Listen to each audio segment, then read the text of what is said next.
Oke, kali ini aku akan membahas soal saham blue chip atau saham yang berdividen yang keuntungannya 10%-an per tahun dan itu bisa kita cicil gitu karena eh, kadang kan nggak semua orang itu bisa trading harian dan nggak semua orang juga punya waktu untuk trading, jadi untuk mau trading pun nggak bisa, jadi lebih memilih investasi jangka panjang alias ya hasilnya bisa dirasakan.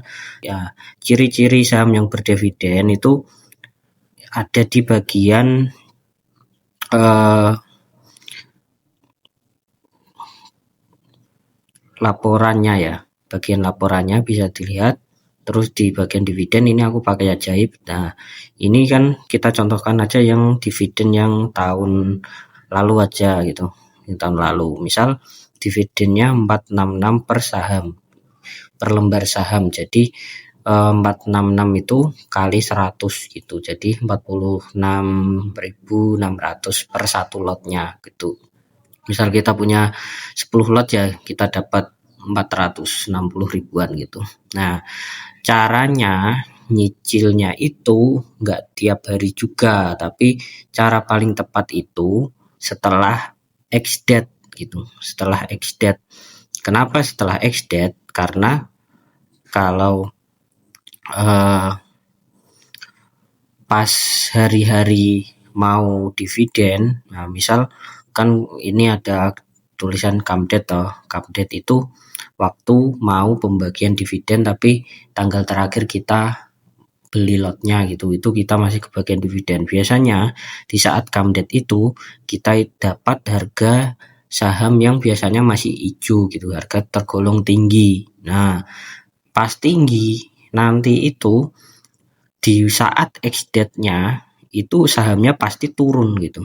Pasti turun. Kenapa turun? Karena saham itu kan mengambil keuntungan dari sahamnya untuk dibagikan ke para pemegang sahamnya. Jadi otomatis persentase sahamnya turun, kayak katakan gini, turun 2,77%. Jadi kalau mau cicil itu jangan hari sebelum pembagian dividen karena pasti dapatnya dividen trap. Dividen trap itu ibaratnya kita benar dapat dividen 10% tapi minusnya juga kurang lebih sama gitu.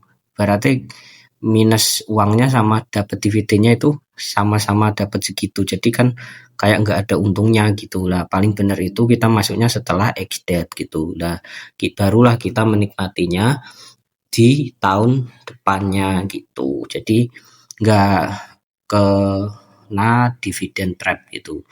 Pertama masuk di saat ini, terus nanti kan berjalannya nanti sambil dilihat.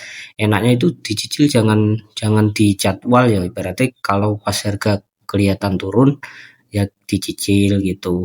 Patokannya apa ya? Patokannya dari harga yang setelah ex-date itu berapa, misal katakan setelah ex-date itu 4.900, jadi nanti seberjalannya waktu kalau ibaratnya harganya 4.900 lagi ya bisa dicicil lagi, kalau 5.000 ya nanti dulu, 5.100 nanti dulu, jadinya dilihat-lihat dulu lah berarti pergerakan sahamnya sama berita-beritanya itu, berita positif atau berita buruk gitu. Nah, nanti saat mendekati pembagian dividen ya udah nggak usah ditambah lagi gitu. Jadinya pas saat pembagian dividen ya otomatis nggak, kalaupun persentasenya turun paling nggak turun-turun banget, paling 0, berapa, tapi kita akan dapat keuntungan 10% dari dividen yang kita cicil selama setahun gitu lah. Ini kan salah satunya ada Bank Mandiri ya. Dividen paling enak itu ada 3. Pertama Bank Mandiri, Bank BNI, Bank BCA, alias emitennya BBRI, BMRI sama BBCA gitu. Jadi untuk yang mau hobi dividen tahunan yang nggak sempat nge-trading ya bisa pakai sistem yang investasi ini, oke? Yang menunggu dividen tahunannya.